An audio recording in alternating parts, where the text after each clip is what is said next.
सन 2012 को मेरे पिताजी एक्सपायर हो गए दोस्तों, और पीछे छोड़कर गए तो ये आरसीएम बिजनेस।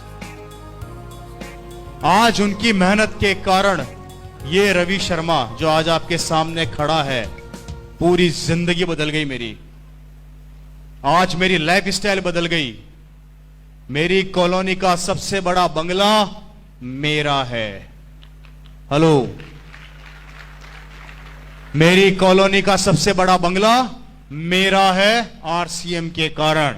मेरी कॉलोनी की सबसे लंबी कार मेरे पास है आरसीएम के कारण।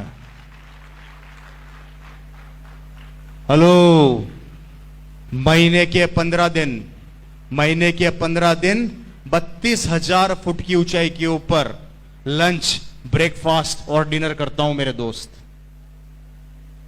32,000 फुट की ऊंचाई समझ गए? समझ गए? ये जिंदगी इस बिजनेस ने मेरे पिताजी की मेहनत के कारण मेरे को दी। आज जब अपनी कॉलोनी से अपनी लंबी कार लेके निकलता हूं तो पड़ोस वाले अंकल अपने बेटे को थप्पड़ मार के बोलते हैं कि तूने जिंदगी में क्या किया, इस रवि को देख कितनी लंबी कार में घूम रहा है। तो पड़ोस वाला बेटा अपने पापा को बोलता है कि पिताजी थप्पड़ तो मार दी, बहुत अच्छी बात है। आज से लगभग 16 साल पहले इसके पापा आरसीएम बताने आए थे। जब समझ में नहीं आया था क्या, तब समझ में आ जाता तो आज मैं भी कार में घूम रहा होता। इस बात से यह समझाना चाहता हूं कि आज अगर आरसीएम समझ में आ गया तो भविष्य में आपका बेटा कार में घूमेगा। लेकिन अगर आज आरसीएम समझ में नहीं आया तो याद रखना, किसी की लंबी गाड़ी देखोगे और अपने बेटे को यही कहोगे कि तेरे पापा के पास भी आरसीएम आया था, तेरे पापा ने नहीं किया, उसके पापा ने कर लिया, आज उसकी जिंदगी बदल गई, वो लंबी कार में घूम रहा है। मेरे भाई, ये आज मेरी कॉलोनी के अंदर होता है। मेरी कॉलोनी का सबसे बड़ा बंगला मेरा है, सबसे लंबी गाड़ी मेरे पास है। जिंदगी बदल के रह गई, लेकिन आज पड़ोसी वही काम कर रहा है जो पिछले 16-17 साल पहले करता था। आज भी नौकरी पर जाता है और नौकरी से आता है। और हम 15 दिन काम करते हैं और 15 दिन आराम करते हैं। यह है आरसीएम बिजनेस की ताकत, जो आपकी जिंदगी को बदल के रख देती है मेरे दोस्त। बताइए, डिसीजन लेना चाहिए या नहीं लेना चाहिए? काम करना चाहिए या नहीं करना चाहिए? नहीं करोगे तो करोगे क्या? आप बता दो। आरसीएम नहीं करोगे तो क्या करोगे? जो कर रहे हो वही करोगे, राइट? और जो कर रहे हो उससे जिंदगी बदलती है तो मैं खुद कहता हूं आरसीएम मत करो। लेकिन अगर उससे जिंदगी नहीं बदलती है तो मैं कहता हूं कि आरसीएम कर लो। खोने के लिए कुछ नहीं है, पाने के लिए बहुत कुछ है।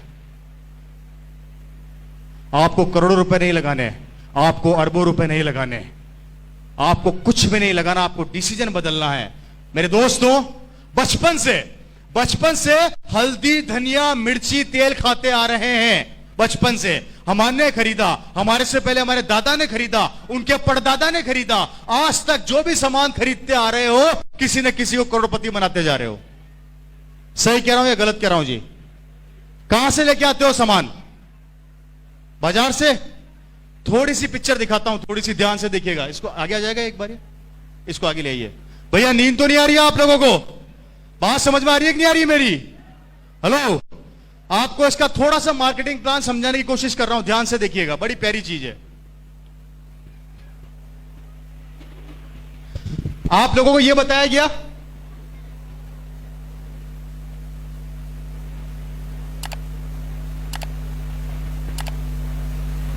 ऐसे ही बताते हैं हम लोग, यही बताते हैं जी। 5 रुपए की चीज बनी, 10 रुपए में मार्केट में बिक गई, यही बताते हैं हम लोग। 5 रुपए बिचौलियों के पास चला गया, यही बताते हैं हम लोग। थोड़ा ध्यान से देखिएगा, थोड़ा ध्यान से। हमारे देश की आबादी कितनी है? 120 करोड़। थोड़ा ध्यान से देखिएगा। आपको इस 5 रुपए की ताकत को दिखा रहा हूं। ये 5 रुपया क्या काम करता है? हमारे देश की आबादी है 100 करोड़, राउंड फिगर में ले लेते हैं। आप रोज सुबह उठते हो, सब उठते हो, सबसे पहले क्या करते हो? ब्रश कहां से लाते हो? मार्केट से, बाजार से कितने रुपए का आता है? 20 रुपए का आता होगा। हेलो, 20 रुपए का आता है जी। 20 रुपए का ब्रश आप लोग सब रोज सुबह उठते हो और बाजार से लेके आते हो। आपने कितना रुपया ज्यादा दिया? 20 रुपए की एमआरपी का ब्रश है, आप बाजार से लेकर आए, आपने कितना रुपया ज्यादा दिया उस ब्रश पे? 10 रुपया। कितना ज्यादा दिया जी? 10 रुपया। थोड़ा ध्यान से देखिएगा, आपने 10 रुपया ज्यादा दिया और 100 करोड़ की आबादी रोज सुबह ब्रश करती है। 100 करोड़ की आबादी इंटू 10 रुपया इज इक्वल टू 1000 करोड़ रुपया हमारी जेब से निकल गया।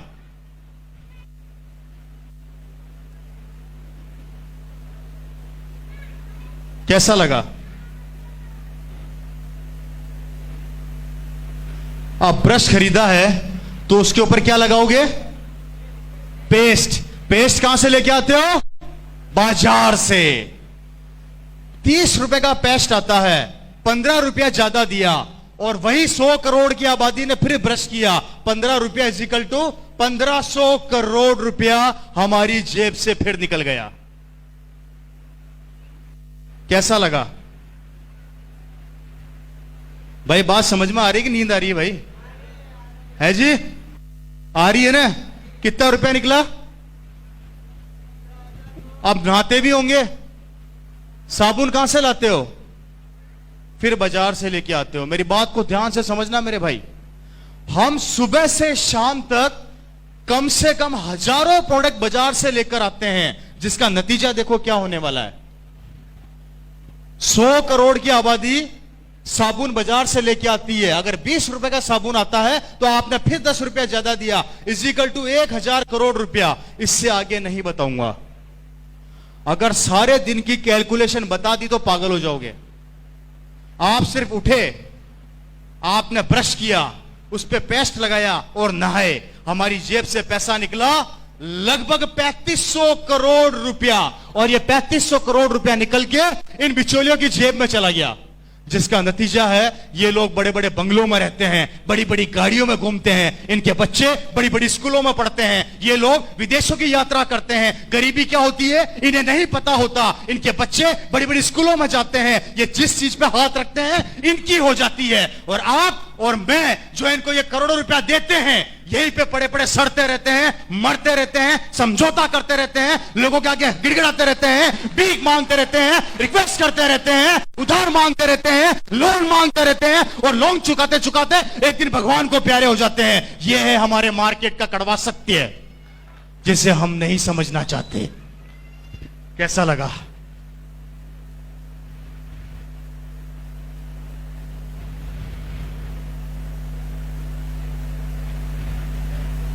मुझे बताया गया था कि यहां के लोग भाषा नहीं समझते, कोई रिएक्शन आएगा नहीं, तो मतलब सही बात है क्या?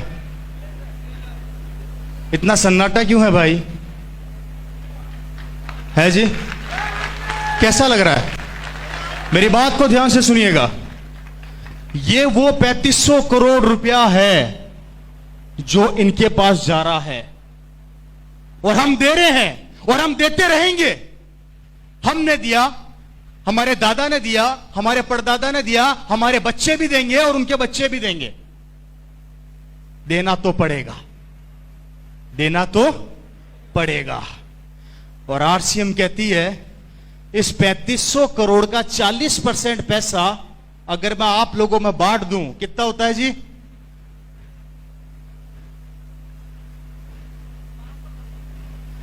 राउंड फिगर में ले लेते हैं 1200 करोड़ रुपया। ये 1200 करोड़ रुपया अगर आरसीएम हम लोगों में बांट देती है तो हमें कहा जाता है हम पागल बनाने आ गए हैं, और दुकान वालों को कहा जाता है कि वो पागल नहीं बना रहे हैं। अब दिमाग खुद लगा लो कि पागल कौन बना रहा है।